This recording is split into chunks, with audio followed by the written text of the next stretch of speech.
ఓం శ్రీ గణేశాయ నమః. ఓం శ్రీకృష్ణ పరబ్రహ్మణే నమః. శ్రీమద్భాగవతం పంచమస్కందము. సమస్త గురుమండలకి హృదయపూర్వక ధన్యవాదాలు తెలుపుకుంటూ భాగవతం చదువుకుంటున్నాము. సూర్యలోకాల గురించి తెలుసుకున్నాము, అధోలోకాల గురించి తెలుసుకున్నాము, నరలోకం గురించి తెలుసుకున్నాం. ఓ పరీక్షణ్ మహారాజా, నరకాలు 3 లోకాలకు చివరన్నవి. దక్షిణ దిశలో భూమి అంతరిక్షాల నడుమ మహాభయంకరాలైన ఈ నరకాలున్నాయి. ఇవి మొత్తంగా ముఖ్యమైనవి 28 ఉన్నాయి. వాటి వివరాలు తెలుసుకుందాము. తామిప్రము అంటే పరుల ధనము, బిడ్డలు, కాంతల్లాంటి వారిని అపహరించేవారు. వేరే ఆ లోకాలకి చేరే లోకం అది. ఇక్కడ పాశాలతో బంధించి అన్నపానాలు లేని చీకట్లో పడేసి కర్రలతో కొట్టి బాధిస్తారు. అంధతామ్రిశ్రము అంటే పరస్త్రీ యొక్క భర్తను వంచి ఆమెతో రమించేవారు ఇక్కడ పడతారు. వారు మతి చెడిన వారై, అందులై, ఒక్కొక్క అంగము ఖండించబడిన వారై హింసింపబడతారు. రౌరవము శరీరమే తాను అని నమ్మి ఆ శరీరాన్ని, దానికి సంబంధించిన వారిని పోషించాలని, సుఖపెట్టాలని ఎంతమందినో ఎన్ని ప్రాణులను హింసించి మోసగించి ఎవరు ప్రవర్తిస్తారో అలాంటి వారు ఈ నరకంలో పడతారు. ఇక్కడ రురువు అనబడే వాడి కొమ్ములు గల క్రూర మృగాలచే పొడవబడి, కరవబడి, కుమ్మబడి హింసించబడతారు. మహారౌరవం అంటే మాంసభక్షణం గురించి అనేకమైన జంతువుల్ని చంపి తమ శరీరాన్ని పెంచుకొనదలుచుకునేవారు ఈ నరకంలో పడతారు. ఇక్కడ కూడా రురువులే హింసిస్తాయి. పైగా ఈ పాపులు మాంసాన్ని పీక్కొని తింటాయి. కుంభీపాకం జంతువుల్ని, పక్షుల్ని, ఇతర జీవాల్ని సజీవంగా కాల్చి తినేవారు ఈ నరకంలో పడతారు. ఇక్కడ అలాంటి వారిని పెద్ద కుండల్లో నూనె పోసి వాటిలో పడేసి ఉడికిస్తారు. కాలసూత్రము అంటే తల్లిదండ్రులకు, బ్రాహ్మణులకు ద్రోహం చేసేవారు ఈ నరకంలో పడతారు. ఇది 1000 యోజనాల విస్తీర్ణం గల ఒక పెద్ద తావ అంటే ఒక మూకుడు లాగుంటుంది. కింద నుంచి మంటల వేడి, మీద నుంచి సూర్యతాపంతో మండిపోతుంటే ఈ పాపుల్ని తమపై దానిపై కూర్చోబెట్టి దొర్లించి పరిగెత్తించి ఆకలి దప్పులతో వేలాది సంవత్సరాల వరకు హింసిస్తారు. అసిపత్ర వనము తనకు విహితమైన వేద మార్గాన్ని నడవకుండా నాస్తికునిగా తిరిగేవారు ఈ నరకంలో పడతారు. కత్తుల్లాంటి వాడిగానున్న ఆకులు గల చెట్లతో నిండి ఉన్న అరణ్యం అది. దానిలో పరిగెత్తమని కొరడాలతో కొడుతూ ఉంటారు. శరీరం అంతా కోసుకుపోయి రక్తం కారుతుంటే మూర్ఛపోయి మళ్ళీ లెగిసి పరిగెత్తుతుంటారు. సూకర ముఖము అంటే దండించే అధికారం గల రాజులు, అధికారులు తప్పు చేయని వానిని శిక్షించిన, ప్రాణాలు పోయేటట్టు శిక్షించిన ఈ నరకంలో పడతారు. ఇక్కడ పందిమూతి వంటి సూదిమూతి గల జంతువులు వారిని చెరుకు ముక్కుతో నమిలినట్టు నమిలి పిప్పి చేస్తాయి. అంధకూపము అంటే నల్లుల్ని, దోమల్ని, పేల్లాంటి కీటకాలను చంపిన వారు నూతి లాంటి అంధకూపంలో పడవేయబడతారు. అక్కడ ఈ క్రిములు, కీటకాలు రక్తం పీల్చి హింసిస్తాయి. క్రిమి భోజనము అంటే అతిథులకు, భూతాలకు, పితృదేవతలకు, దేవతలకు అర్పించకుండా తమ కొరకే వండుకుని తినేవారు ఈ నరకంలో పడి ఆహారం ఏమీ దొరకక క్రిములచే కొరకబడి ఆ క్రిములనే తింటారు. సందంశము అంటే సద్బ్రాహ్మణుల ధనాన్ని దోచుకున్నవారు ఈ నరకంలో కాల్చబడిన ఇనప ఊచలతో హింసింపబడతారు. తప్త సూర్మి తనకు శాస్త్రోక్తంగా చెందిన భార్యతో తప్ప ఇతర స్త్రీలతో సంగమించే పురుషుని, అలాగే తనకు శాస్త్రోక్తంగా సక్రమించిన భర్తతో తప్ప ఇతర పురుషులతో సంగమించిన స్త్రీని ఈ నరకంలో ఎర్రగా కాలిన స్త్రీ విగ్రహాన్ని, అలాగే ఎర్రగా కాగిన పురుష విగ్రహాన్ని కౌగలింపజేసి హింసిస్తారు. వజ్రకంఠ కశాల్మలి అంటే ధనకాక్ష, లోభము చేతను శరీర పోషణ కోసము చెయ్యరాని పాప పనులను చేసేవారు ఈ నరకంలో వేస్తారు. ఇక్కడ వజ్రాల వంటి వాడినైనా ముళ్ళు గల బూరుగు చెట్లుంటాయి. ఆ చెట్లెక్కమని దిగమని పదే పదే ఆశిస్తూ కొట్టి కొట్టి రక్తాలు కారుతుండగా హింసిస్తారు. వైతరిని ధర్మరక్షణ చేయవలసిన రాజులు, అధికారులు తమ విధులను అలక్ష్యం చేసి ఉల్లంఘిస్తే చీము నెత్తురు మలమూత్రమై నరకం చుట్టూ ప్రవహిస్తున్న ఈ వైతరిణి నదిలో పడతారు. వారిని భయంకరమైన రాక్షస గణాలు పీక్కుని తింటాయి. పుయోదము శిష్టాచార నిత్య నైమిత్య కర్మలను మాని తినరానివి తింటూ నీచ స్త్రీ సంగమం చేసే బ్రాహ్మణులు వైతరిణి వంటి ఈ సముద్రంలో పడి హీనాతిహీనంగా కొట్టుకుంటారు. ప్రాణ నిరోధము లోకరక్షణ కాకుండా వినోదానికి వేటలు వేస్తూ జంతువుల్ని చంపేవారు ఈ నరకంలో యమభటుల బాణాలచే కొట్టబడి హింసించబడతారు. విశసనము కీర్తి కోసము, ఇతరులను వంచటం కోసము యజ్ఞాలు చేస్తూ మృగాలను చంపేవారు ఈ నరకంలో పడి యమభటులచే హింసించబడతారు. లాలాపక్షము అంటే ప్రియురాలుచే వీర్యపానం చేయించేవారు ఇక్కడ హింసించబడతారు. సారమేయాదనము ఇంటికి నిప్పంటించటం, విషం పెట్టించటం, దోచుకొనటం, రాజులు, రక్షక భటులు ప్రజలను హింసించటం లాంటి పాపాలు చేసేవారు ఈ నరకంలో 720 కుక్కలచే కరవబడతారు. అవీచి అసత్యమాడటం, అబద్ధ సాక్ష్యం చెప్పటం లాంటి పాపాలు చేసిన వారు ఇక్కడ ఎత్తైన కొండల మీద నుంచి మాటి మాటికి త్రోయబడతారు.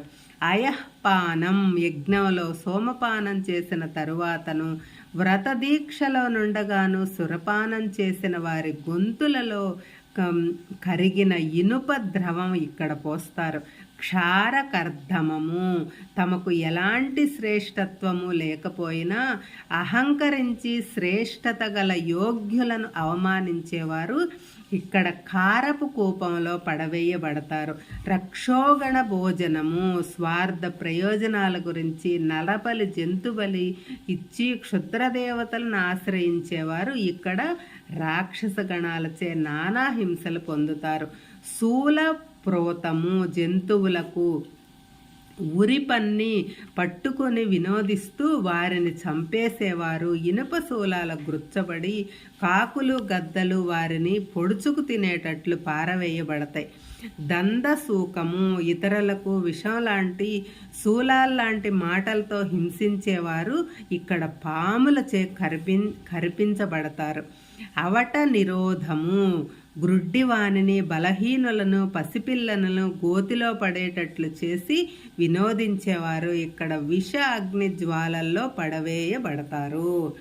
అపర్యావర్తనము అతిథులు వచ్చారని వారిపైన కోపగించుకున్న గృహస్థులు ఈ నరకంలో పడతారు.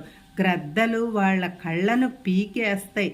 సూచీముఖం ఇంటికి వచ్చిన పెద్దలను, గురువులను తమ ధనాన్ని అపహరించటానికి వచ్చిన తస్కరులుగా భావించి తమ ముఖాలను దిగులతో ముడుచుకొని వ్యాకుల పడే వ్యక్తులు ఈ నరకంలో పడి ధనపిశాచంచే పీడించబడి యమభటులచే దేహమంతా సూదిదారంచే కుట్లు వేయబడతారు.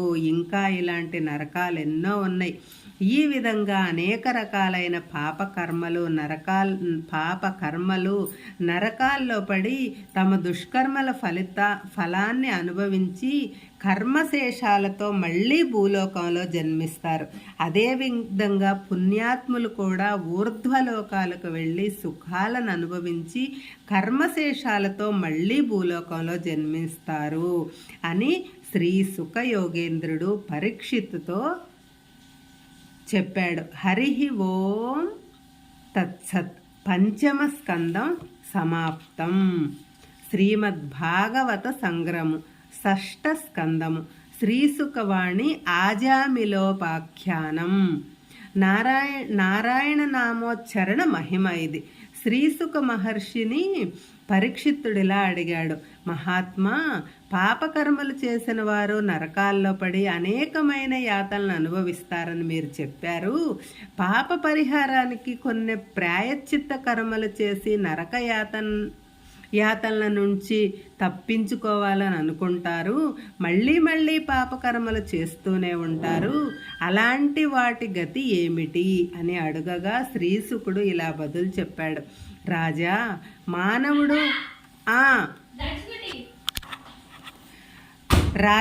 మానవుడు మనస్సు ద్వారాను, వాక్కు ద్వారాను, చేష్టల ద్వారాను అనేకమైన పాపకర్మలు చేస్తుంటాడు. కానీ ప్రతి కర్మకు ప్రాయశ్చిత్తం చేసుకోవాలని అనుకోడు. ప్రతి పాపకర్మకు ఒక ప్రాయశ్చిత్త కర్మ నిర్దేశింపబడి ఉంటుంది. దానిని ఆచరించటం ద్వారా ఆ ఒక్క పాపం మాత్రమే అపహరించబడుతుంది. అనేక జన్మల పాప సంచయాన్ని ప్రాయశ్చిత్త కర్మల ద్వారా నిశ్శేషంగా పరిహరింపజేయటం జరగదు. అందుచేత మానవుడు పశ్చాత్తాప మానసముతో పాపరహితమైన ప్రవర్తన గలవాడై స్వధర్మాచరణ ద్వారా, భగవద్భక్తి ద్వారా పాప సంచయాన్ని నశింపజేసుకోవాలి. భగవద్భక్తియే ఏకైక పాప మోచన సాధనము. పరాయణత్వం లేని ఇతర సాధనలు ఫలించవు. కేవలం నారాయణ నామోచ్చరణ మాత్రాన ఒక మహాపాపి అయిన వ్యక్తి ఏ విధంగా రక్షింపబడ్డాడో తెలిపే ఒక ఉదంతం చెప్తాను విను. పూర్వము కన్యాకుబ్జము అనే పట్టణంలో ఆజామేలుడు అనే ఒక బ్రాహ్మణుడు ఉన్నాడు. అతడు ఉత్తమ సంస్కారం గల సదాచార సంపన్నుడే అయినప్పటికీ కూడా విధివశాన ఒక నీచ స్త్రీ యొక్క సంపర్కం ఏర్పడి ధర్మభ్రష్టుడై మహాపాప వర్తనుడయ్యాడు. తల్లిదండ్రులు అనుకూలవతి అయిన భార్యను విడిచిపెట్టేసి ఈ కామంతో ఆ నీచ స్త్రీతో కులుకుతూ ఆమెతోనే ఉంటూ 10 మంది కొడుకులను తండ్రి అయ్యి తన తండ్రి యొక్క ఆస్తినంతా ఆ కుటుంబ పోషణకే వెచ్చించి ఇంకా దరిద్రుడయ్యాడు. చివరికి జూదము, తాగుడు, దొంగతనాలు, దారి దోపిడీలు మున్నగు వాటికి అన్నిటికీ అలవాటు పడి నికృష్టుడై సంసార లంపటుడై జీవిస్తూ వచ్చాడు. వృద్ధాప్యం వచ్చి తల నెరిసి, దృష్టి క్షీణించి, దంతాలు రాలిపోయి, శక్తి ఉడికి, రోగాలు ఆవరించి 88 ఏళ్ల వయసు గడిచినా ఇంకా ఆశతో, ఇంకా మోహాల్లో మునిగి తేలుతూ జీవితాన్ని నెట్టుకొస్తున్నాడు. అతనికి చిన్న కొడుకైన నారాయణుని యందు మితిలేని వ్యామోహం ఉంది. వానిని మాటి మాటికి నారాయణ ఇలారా అని పిలిచేవాడు. వృద్ధుని అంత్యకాలం ఆసన్నమైంది. భయంకరాకృతితో యమకింకరలు అతని ఎదుటే తాండవిస్తున్నారు. అతడు తన చిన్న కొడుకును ఉద్దేశించి ఆ యమభటులను చూసి భయంతో నారాయణ నా వద్దకు రా అంటూ కేక వేసి ప్రాణాలు విడిచాడు. నారాయణ నారాయణ అనే పిలుపు విని విష్ణుభృత్యులు అక్కడకు వచ్చి జీవుని తీసుకొని పోయే ప్రయత్నంలోనున్న యమదూతల్ని అడ్డుకొన్నారు. తమ విధి నిర్వహణకు అడ్డు తగులుతున్న విష్ణుదూతలతో యమదూతలు ఇలాగన్నారు, ఓ దివ్య పురుషులారా, మీరెవరు పీతాంబరములను, కిరీటకుండల భుజకీర్తులను ధరించి విష్ణుమూర్తి వలె మెరిసిపోతున్నారు. మీరు ఈ విధంగా మా పనికి అంతరాయం కలిగిస్తున్నారు ఎందుకు? మేము ఎవరమో తెలిస్తే మీరు ఇలా దుస్సాహసాన్ని పూనుకోలేరు. సకల జీవరాశుల యొక్క జీవితాలను హరించివేయగల సాటిలేని శాసకుడైన యమధర్మరాజు యొక్క భృత్యులము మేము. మా పనికి అడ్డుపడి మా ప్రభువు యొక్క ఆగ్రహానికి మీరు గురి కావద్దు. మీ దారిని మీరు పొండి అని చెప్పిన యమదూతలతో విష్ణుదూతలు ఇలా అన్నారు, ఓ యమదూతలారా, ధర్మదేవత భృత్యులమని చెప్పుకుంటున్న మీకు ధర్మం గురించి ఏమీ తెలిసినట్లేదు. తెలిస్తే చెప్పండి, ఎలాంటి వారు దండనార్హులు, వారిని ఎలా శిక్షించాలి చెప్పండి అనగా యమదూతలు ఈ విధంగా చెబుతున్నారు, అయ్యలారా వినండి. వేదాలచే నిర్దేశింపబడినదే ధర్మము. వేదము సాక్షాత్తు నారాయణుడే వేద విహితము. కానీ నిషిద్ధ కర్మాచరణ అధర్మము. స్వధర్మాచరణ చేయకపోవటం అధర్మము. ప్రతి జీవి చేసే కర్మలకు సూర్యుడు, అగ్ని, ఆకాశము, వాయువు, చంద్రుడు, గోవులు, సంధ్యలు, పగలు, దిక్కులు, జలము, భూమి, కాలము, ధర్మము అనేవి ప్రత్యక్ష సాక్షులు. దుష్కర్మలు చేసేవారు తగు విధంగా దండన పొందుతారు. ప్రతి జీవి సత్కర్మలు, దుష్కర్మలు ఏవో కొన్ని చేస్తూ ఉంటుంది. దుష్కర్మలకు దండన, సత్కర్మలకు సత్ఫలితాలను అనుభవించవలసి ఉంటుంది. రాబోయే జన్మలు కూడా వెనకటి జన్మలో చేయబడిన కర్మలచే నిర్ణయించబడతాయి. ఈ విధంగా జన్మ పరంపరలో కూడిన సంసారం ఏర్పడుతుంది. అజ్ఞానం చేత మానవులు ఈ శరీరమే శాశ్వతమని, దాన్ని సుఖపెట్టడమే పురుషార్థమని భావిస్తూ కర్మలు చేస్తూ వాటిచే బంధించబడతారు. ఈ వైకుంఠవాసులారా, ఓ వైకుంఠవాసులారా, మాకు తెలిసిన కొలది విషయాలు మీకు చెప్పాము. ఇక ఈ అజామిళుని గురించి వినండి. ఇతడు వేద శాస్త్రాధ్యయనం చేసి ఉన్న సదాచార సంపన్నుడైనా కూడా సద్బ్రాహ్మణుడు, పెద్దల యందు గురువుల యందు భక్తి శ్రద్ధలు కలవాడు, సకల సద్గుణాలు కలవాడు.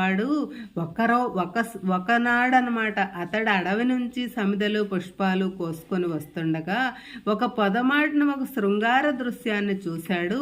ఒక నీచ స్త్రీ తన ప్రియునితో తనివి తీరని కామకేళిలో వడలు మరచి పొరలుతుండటం చూశాడు. యవ్వనంలోనున్న ఈ బ్రాహ్మణ యువకుడు చలించిపోయి కామోపహతుడైపోయాడు.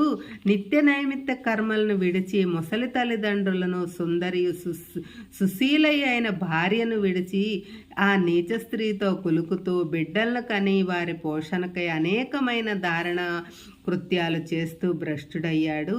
ఈ మహాపాపిని తగు రీతిని శిక్షించాలని మా ప్రభువు ఆజ్ఞ, దానిని మేము నెరవేర్చాలి కదా అని చెప్పిన యమదూతలతో విష్ణు సేవకులు ఎలా చెప్పారు, ఓ యమదూతలారా, మీరు చెప్పినట్లే పాపకర్మలు చేసిన వారు శిక్షింపబడాలి నిజమే. కానీ ఒక్క ధర్మ సూక్ష్మాన్ని మీరు విస్మరించారు. ఈ జీవుడు అవసాన దశలో ఉచ్చరించిన నారాయణ శబ్దముచే అతని గతించిన కోటి జన్మల పాప సంశయం భస్మమైపోయింది. ఇతడు ఇప్పుడు పాపరహితుడు, పరిశుద్ధుడు అయ్యాడు. అతడు నారాయణని స్మరించలేదు, తన పుత్రునే పిలిచాడు అని మీరు అనవచ్చు. అయినను నారాయణ నామోచ్చరణ మహిమ మీకు తెలియదు. వినండి. పేరు పెట్టి సైగ చేసి పిలిచిన, పరిహాసంగా పిలిచిన, వెక్కిరిస్తూ హేళనగా పలికిన, ఊతపదంగా పలికిన, ఏ విధంగానైనా భగవన్నామాన్ని ఉచ్చరిస్తే పాపాలన్నీ నిశ్శేషంగా నశిస్తాయి. పైనుంచి పడినప్పుడు కానీ, కాలు జారిపడినప్పుడు కానీ, అంగము విరిగినప్పుడు కానీ, పాము తేలు లాంటివి కరిచినప్పుడు కానీ, ఒళ్ళు కాలినప్పుడు కానీ, జ్వర తీవ్రత కానీ, దెబ్బ తగిలినప్పుడు కానీ, అమ్మో బాబోయ్ అని అరిచే బదులు శ్రీహరి, కేశవ, నారాయణ లాంటి భగవన్నామాలను స్మరిస్తే ఆ యాతనను అనుభవించవలసి ఉండదు. ఔషధం యొక్క గుణము తెలిసి సేవించినా తెలియక సేవించినా అది పనిచేస్తుంది కదా. అలాగే భగవన్నామమును అనుకోకుండా ఉచ్చరించిన పాపాలు శమించిపోతాయి.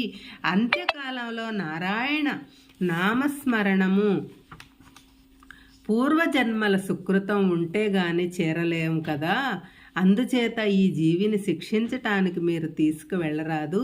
కావాలంటే ఈ ధర్మ సూక్ష్మాన్ని మీ ప్రభువైన యమధర్మరాజుని అడిగి తెలుసుకోండి అని చెప్పి విష్ణుదూతల మాటలు విని సంతసించి యమదూతలు వెళ్ళిపోయారు. ఆజామిలుడు యమపాసం నుంచి విడివడిన వాడై సృహను పొంది విష్ణుదూతలకు నమస్కరించి వారు అంతర్ధానమయ్యారు.